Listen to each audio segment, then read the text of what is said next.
성공하는 청춘을 위한 한국 역사 오리엔테이션 그래가지고 역사를 좀 많이 배우나요? 우리 역사 교과서 뭐 이런 지금 나이대가 중학생 나이 한번 손 들어봐 주시겠어요? 한 분, 두 분. 아니에요? 초등학생 나이에? 학교를 안 다녀요. 아 그래요. 중학생. 오케이. 그럼 나머지는 고등학생? 네. 아 그렇구나. 그 중고등학교 역사 교과서도 좀 배우나요? 네. 오케이, 알겠습니다. 자, 오늘은 뭐 교과서를 뭐 떠날 수도 있고 교과서 비슷한 것도 있고 그런 역사를 좀 알아보도록 할게요. 오늘 주제는 성공하는 청춘들을 위한 한국 역사 소개입니다. 소개, 오리엔테이션. 그래가지고 저는 대한사랑이라고 이제 역사 단체가 있어요. 여기 써 있죠. 예, 교육위원을 맡고 있고 또 한류열풍사랑이라고 뭐 이렇게 네이버나 다음에 검색하면은 바로 이렇게 소개가 나와요. 거기 이제 한류 관련된 활동을 한 20년 정도 했어요. 그러니까 초기에 태어나시기 전에 그때부터 이제 한류 바람이 지금 한 20 몇 년 됐잖아요. 그래서 네. 그때부터 시작을 했습니다. 유라시아는 이제 유럽하고 아시아 네트워크 거기에 이제 많은 뭐 그런 네트워크를 하는 거고요. 그런 거고. 네. 아이고, 이게 잘 안 되네. 마우스를 해볼까? 그래서 이런 활동들을 해요. 한국의 역사 문화를 알리거나 뭐 그다음에 이제 한류와 관련된 그런 활동들을 했고 요게 이제 한류가 이제 전 세계화 됐을 때가 2011년쯤 돼요. 요때쯤. 지금 얼마나 되나 지금.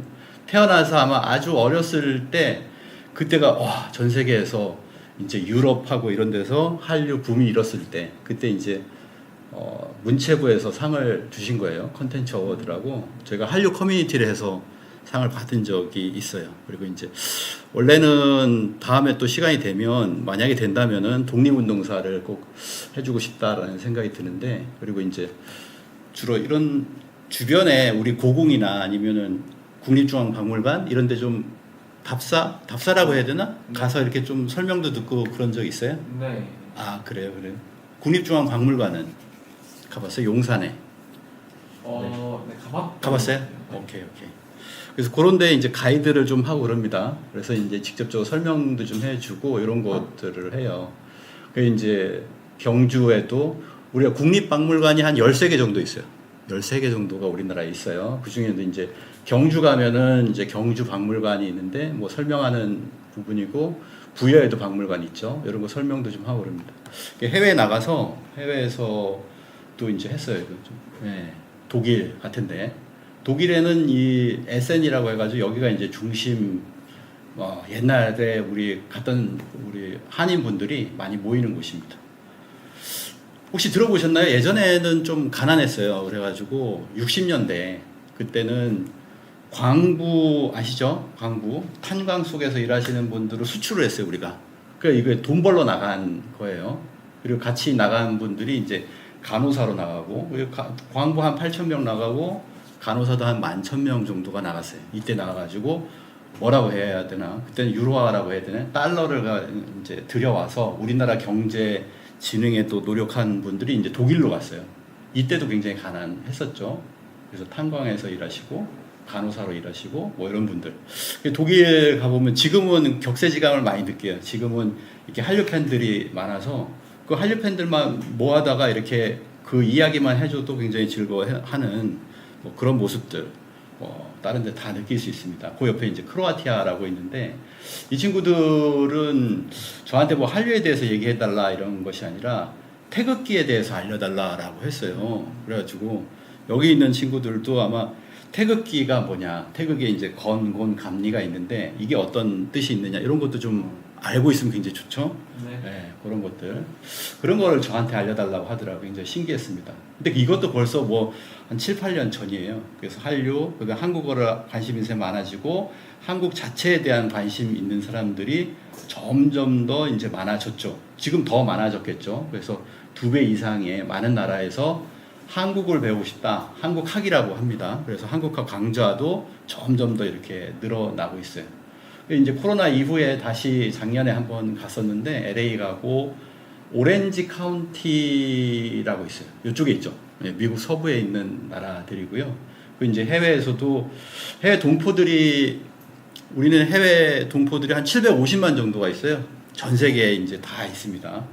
그분들이 이제 오셔가지고 해외 동포 언론인들 와서 뭐 이런 것들도 했고요. 제가 역사이다라고 역사 채널을 운영하고 있어요. 그래서 혹시 뭐 시간은 없겠지만 이런 것들을 이제 한 수백 개의 컨텐츠가 있습니다. 이건 어제 한 거고 이제 개천절 기념해서. 그래서 이제 오늘 배워야 될 거는 이제 역사 부분이에요. 역사를 왜 배울까라고 하는 건데, 요런 작품이 있습니다. 서도시의 작품인데 카르마라고 해가지고, 이게 뭐냐면은 여기 사람이 있잖아요. 그러면 이제 요분의 조상이에요. 부모, 그다음에 할아버지, 증조 할아버지 해가지고 쭉 이렇게 해서 쭉 내려와서 결국에는 지금의 내가 있다라고 하는 거죠. 지금 나라고 하는 존재는 그렇게 있다라고 하는 겁니다. 그러니까 내가 태어나기 위해서는 부모님이 계시잖아요. 뭐 생각을 해봤을 수도 있고 안 해봤을 수도 있는데, 그러면은 부모님도 태어나기 위해서는 할아버지 할머니가 계시고 외할아버지 외할머니가 계시고, 근데 그분들이 또 태어나기 위해서는 또 위에 또 두 분 또 계시죠. 그리고 이 위에는 사실상 더 있어요, 이렇게. 그래서 나 하나 태어나는데 많은 분들이, 이게 몇 분이더라 제가 기억을 못해요. 32분인가 그 정도가 있어야 뒤로 가면 내가 태어나거든. 이게 이제 어떻게 보면 뭐라 할까요? 요때 되면 아마 일제 강점기 정도가 될 거예요. 그러면은 그런 어떤 한 150년, 200년의 역사가 또 담겨져 있는 거죠. 요분들까지를 우리가 뭘 합니까? 제사를 지내요. 여기까지 제사를 지내는 분들이죠. 그래서 가장 중요한 거는 뭐냐면은 역사라고 하는 거는 나를 아는 데 있는 겁니다. 그래서 오늘은 첫 번째 일부 시간은 음악의 역사 쪽을 한번 알아볼게요. 음악의 역사. 아마 많이 배웠을 것 같아요. 근데 이제 지금 모르는 것도 있고 아는 것도 있을 거예요. 그래서 새로운 거에 좀 있으면 좋을 것 같고. 자, 음악의 시작은 사실 인류 역사가 시작될 때부터 음악이 있었습니다. 그걸 표현한 그림인 것 같아요. 네. 호모 뮤지쿠스라고 하는데, 요게 이제 예전에 피리죠? 피리인데 이게 피리가 발견됐어요. 어디서 발견됐냐면 42,000년 전에 독일 쪽에서.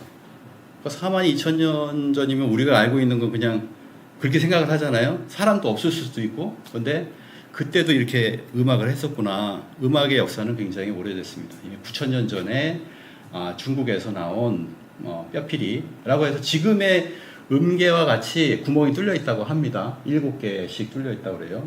저 잘 모르지만 7개 지공이라고 해서 관악기와 똑같은 법을 쓰고 있다. 9,000년 전에.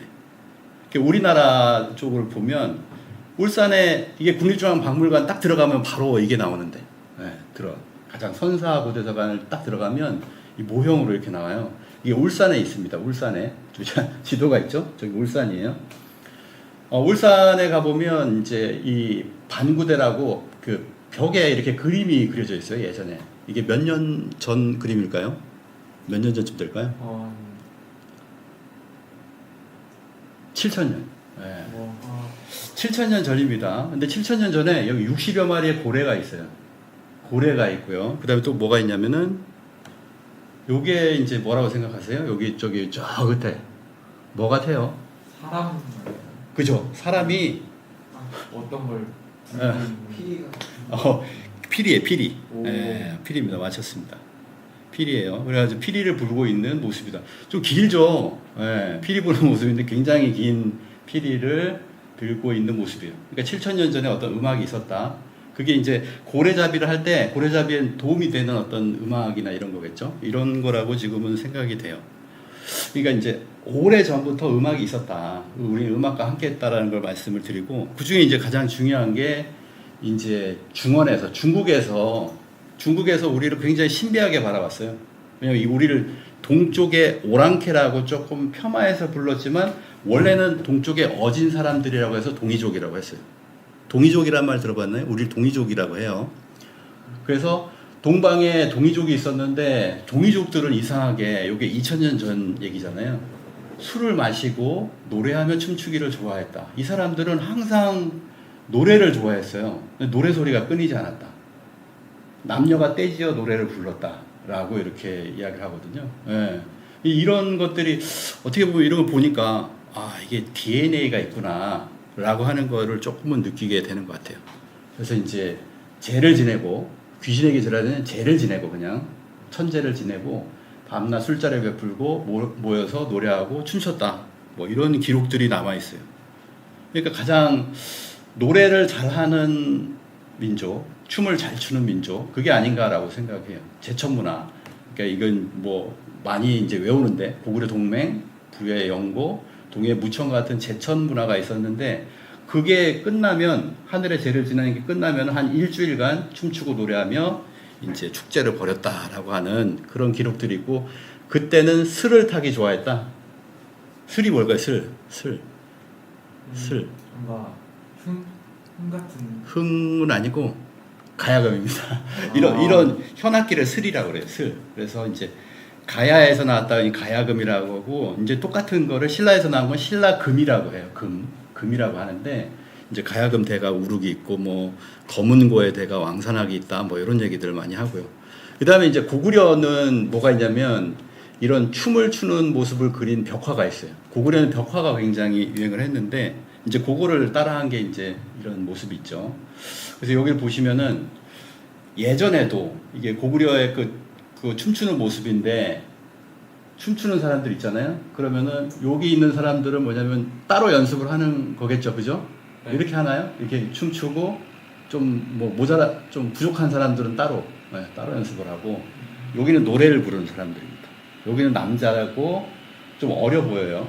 어려 보이는데 한 7명 정도 되니까 7인조 7인조 그렇게 되겠죠. 저분이 감독이에요. 감독. 그래서 예로부터 아 이렇게 뭔가 우리가 이런 것들을 했구나 라고 하는 것을 알 수가 있어요.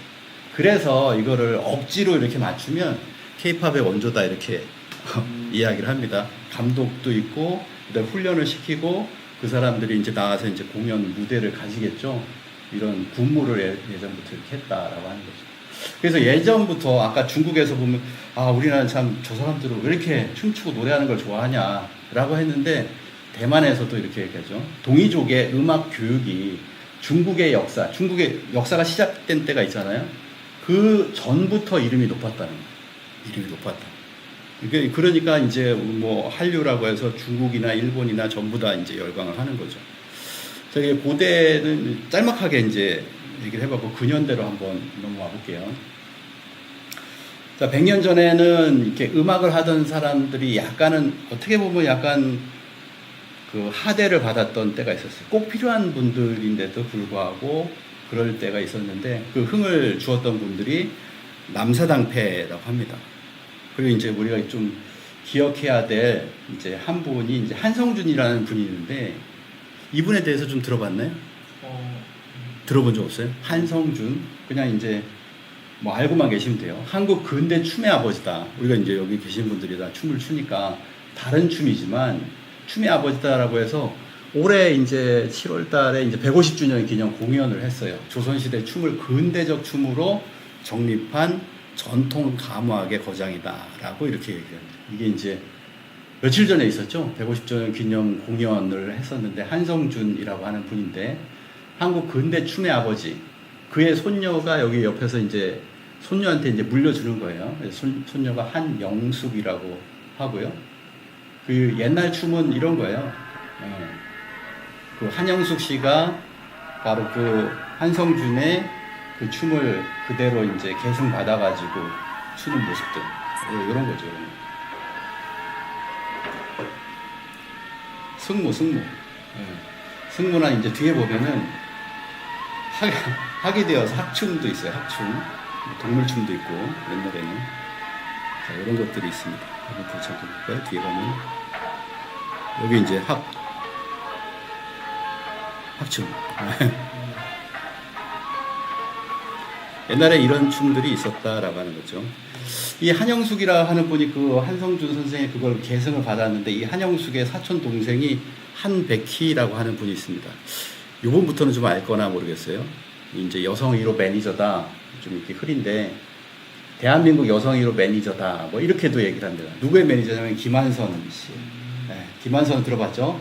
네, 김한선과 그의 매니저가 이모 한백희였는데 너무나 강하게 트레이닝을 시켰죠. 트레이닝을 시켰고 처음에는 누구를 인순이를 캐스팅해가지고 인순이를 캐스팅해서 우리나라는 이제 미군이 있었어요. 미 8군에서 노래를 하던 분을 이렇게 좀 뽑아가지고 그룹을 만들고 싶었다. 그 자기도 이제 모험을 하고 싶었다라고 해가지고 그때 맨 처음에 나온 게 희자매, 인순이와 리듬 터치라고. 여기 보면 김한선 씨가 있잖아요. 김한선 씨가 인순이 뒤에 이제 예로 보면은 이제 옛날 어휘로는 백댄서라고 하죠. 그런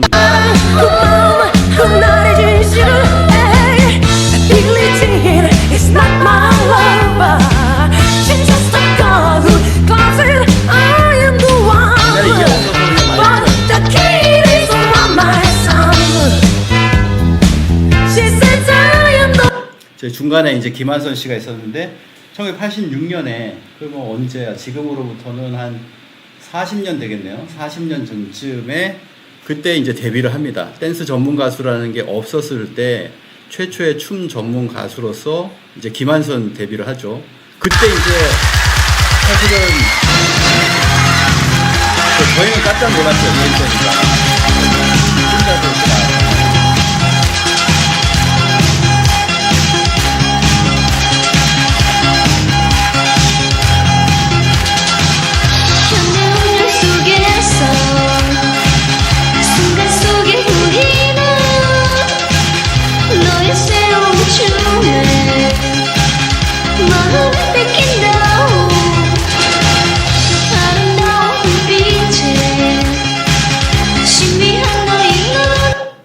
이때가 17인가 18인가 그래요.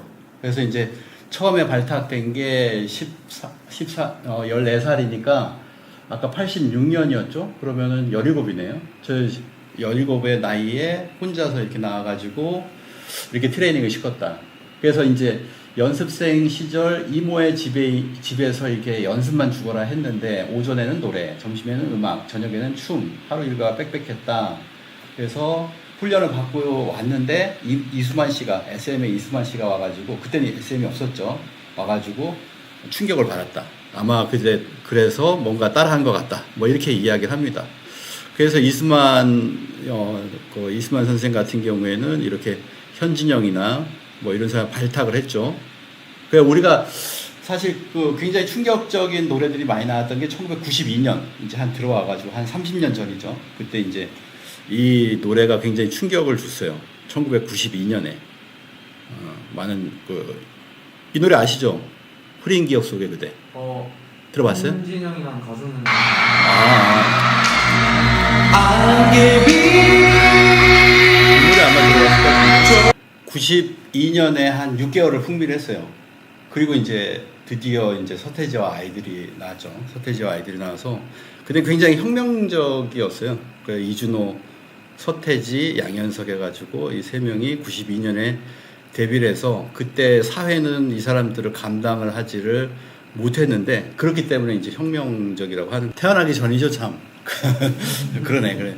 1996년에 몇 년 뒤에 이제 은퇴를 하게 되고 그러면서 바로 97년에 양현석 YG를 만들게 되죠. 네, YG를 만들게 되고 그런 이제 행보를 시작하면서 우리가 지금 알고 있는 그런 기획사들이 나오기 시작합니다.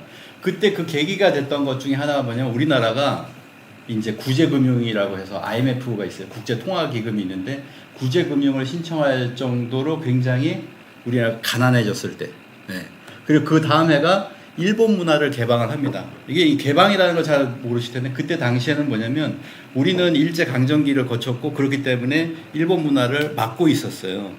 저 외생 문화가 들어오면 안 된다라고 해가지고 그런데 이때 전격적으로 이제 개방을 하면서 오히려 우리 문화가 일본으로 들어가게 되는 거예요.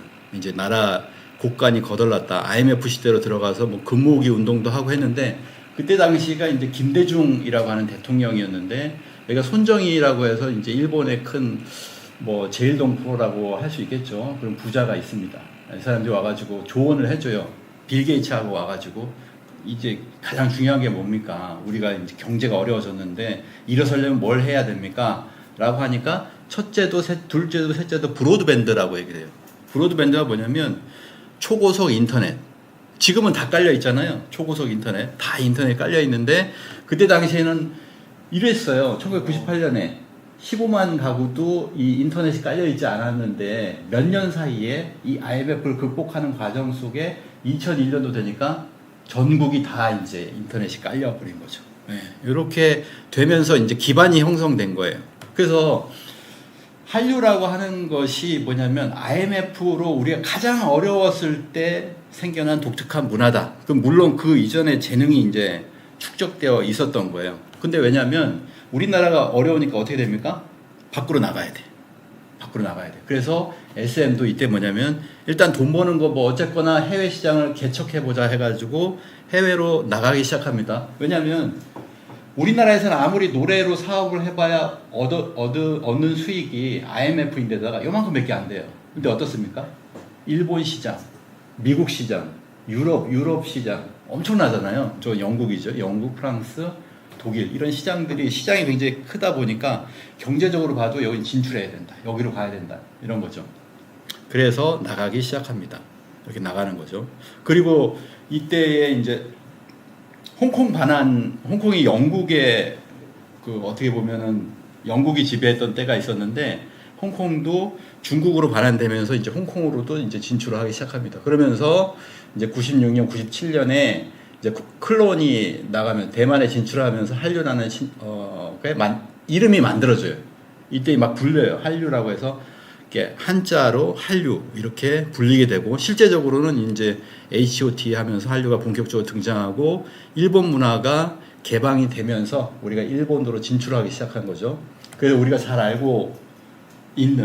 저희는 잘 알고 있는 보아가 처음으로 나왔는데 보아가 이제 일본에 충격을 주죠. 3년의 연습 기간을 거쳐가지고 2000년에 이제 보아가 등장을 합니다. 네. 보아가 이름이 뭐죠? 보아인가? 맞죠? 예. 딱 이래서 2000년에 데뷔를 하고 2001년에 바로 원래 일본을 목적으로 했기 때문에 일본으로 들어가서 활동을 하고 일본어로 노래를 부르기 시작합니다. 그래서 한국인 최초로 오리곤 차트 1위 뭐 이렇게 되는 거죠. 그래서 이 한류라고 하는 것이 중국하고 일본에서 먼저 벌어지기 시작을 하고요. 그리고 이제 계기가 된 것 중에 하나가 이제 2002년 한일 월드컵이 있었습니다. 이때는 떠들썩했죠. 그러면서 2002년에 겨울 연가가 이제 우리나라에서 방영이 됐어요.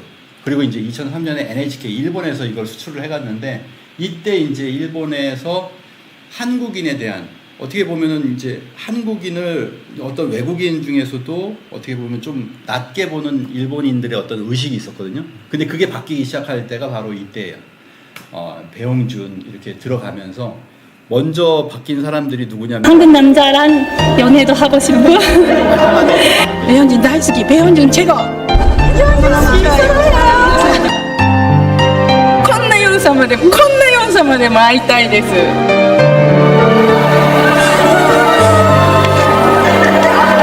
일본에서 지우공주로 불리는 겨울연가의 주인공 최지우 씨가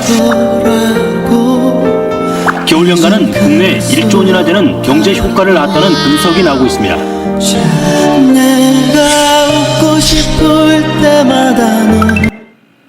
이때 이제 제일 동포들이 많이 살거든요. 지금도 제가 이제 올해도 이제 오사카를 가는데 오사카에 그 한인들이 있잖아요. 한인들에 대한 처우가 굉장히 사실은 이미지나 그게 안 좋았는데 이때부터 야 이제 좀 일본을 탈출할까 했는데 살만하다 라고 이렇게 되었다가 지금은 완전히 아까는 보셨지만 그 아줌마들이 먼저 좋아하고 그 세대가 먼저 좋아하고 그리고 그때는 이제 10대들은 콧방귀를 꼈을 때예요. 근데 그 뒤로 가면서 결국에 지금 완전히 10대들까지 모든 세대가 한국을 이렇게 좋아하게 되는 그런 과정이 이렇게 거쳐지게 되었다라고 하는 거죠. 한 20년에 거친 거죠. 이게 2003년 뭐 대장금 때고 그다음에 일본의 동방신기 뭐 5명일 때가 오방신기라고 하는데 5명이 있고 그다음에 2명이 됐잖아요. 근데 이제 하여튼 지금도 일본에 가보면 동방신기를 지금도 팔아요. 굿즈들을 지금도 팔 정도로 대단한 인기를 지금도 유지를 하고 있습니다. 그리고 이제 미국으로 가는 거죠. 2003년에 미국으로 뛰어들 수밖에 없는 때죠. 지금은 그때는 그랬어요. 그래가지고 이제 박진영 그다음에 방시혁 이런 사람들이 미국을 진출하자라고 해서 미국 진출을 꾼 건데 지금은 이렇게 갈 필요가 없잖아요. 그냥 우리나라에서 내면 되는데 이때는 진출해서 앨범 CD 하나씩 이렇게 줘가면서 이제 곡을 팔았다라고 하는 그런 때죠.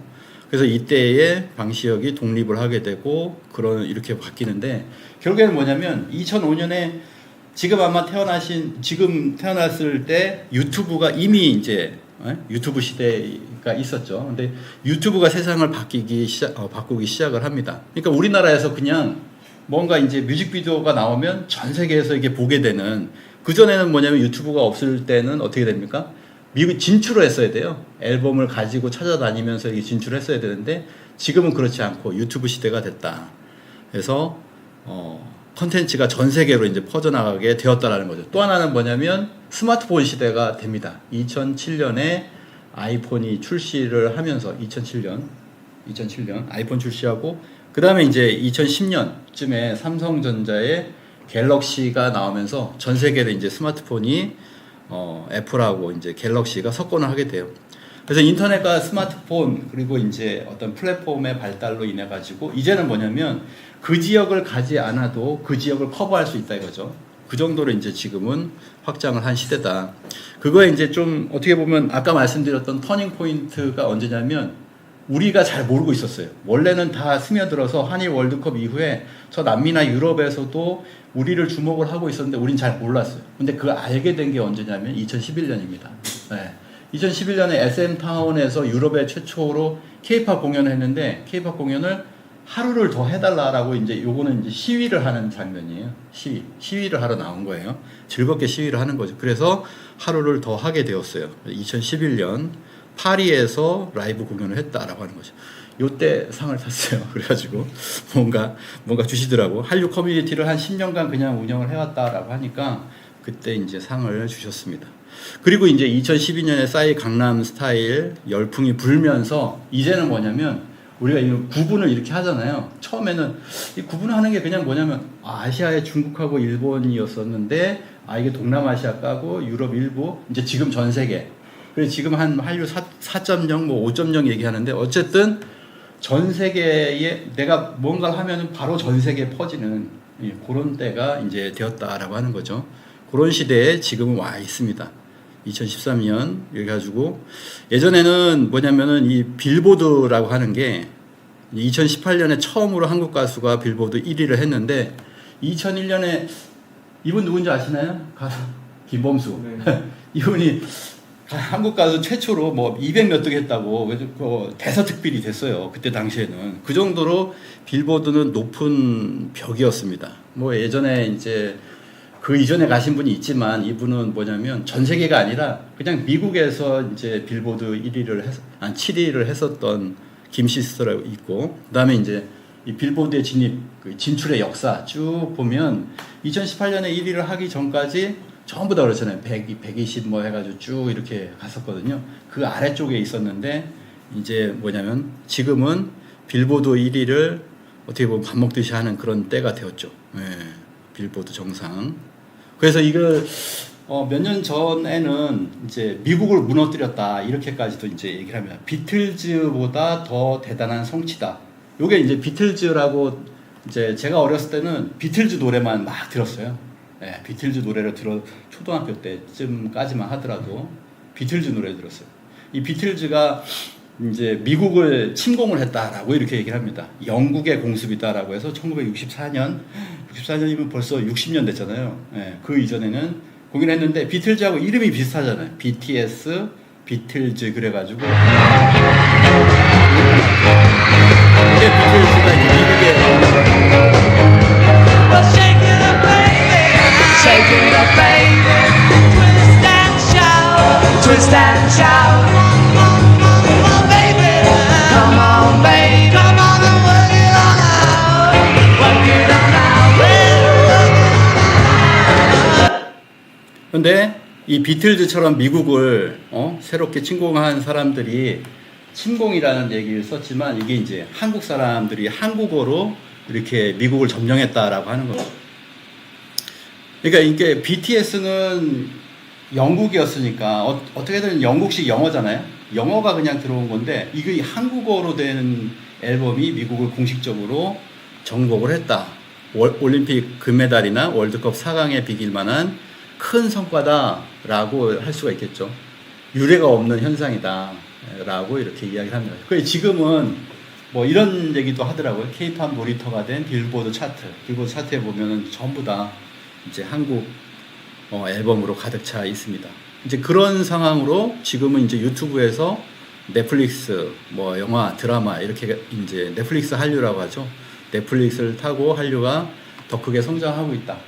뭐 유튜브도 마찬가지고 넷플릭스도 마찬가지인데 이런 거예요. 동시에 그 드라마나 또는 그 뮤직비디오나 이런 것들을 저 아래 우리가 알지도 못하는, 여기 아프리카잖아요. 아프리카에 이제 마다가스카르라고 하는 섬이 있고 그 섬의 오른쪽에 보면 조그만 섬이 또 있어요. 이렇게 모리셔스, 레위니옹 뭐 이런 작은 섬들이 있는데 이 작은 섬에서도 한국 드라마가 막 1위를 하고 이런 현상들이 벌어진다는, 우리가 가지를 못하잖아요. 아예 가지를 못하는 곳에 이렇게 1위를 하는 그런 상황도 벌어지고 있다. 뭐 아메리카 대륙도 여기는 이제 남미잖아요. 남미에 쭉 가면 또 섬이 있어요.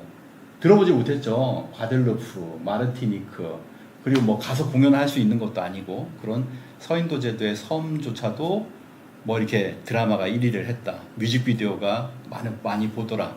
라고 하는 현상들이 지금은 그러니까 지구촌이 하나 된 우리 것을 가져간다라고 하는 거죠. K뮤직의 미래는 무엇일까? 네, 끝입니다. 여기 계신 분들이라는 거죠. 네네네.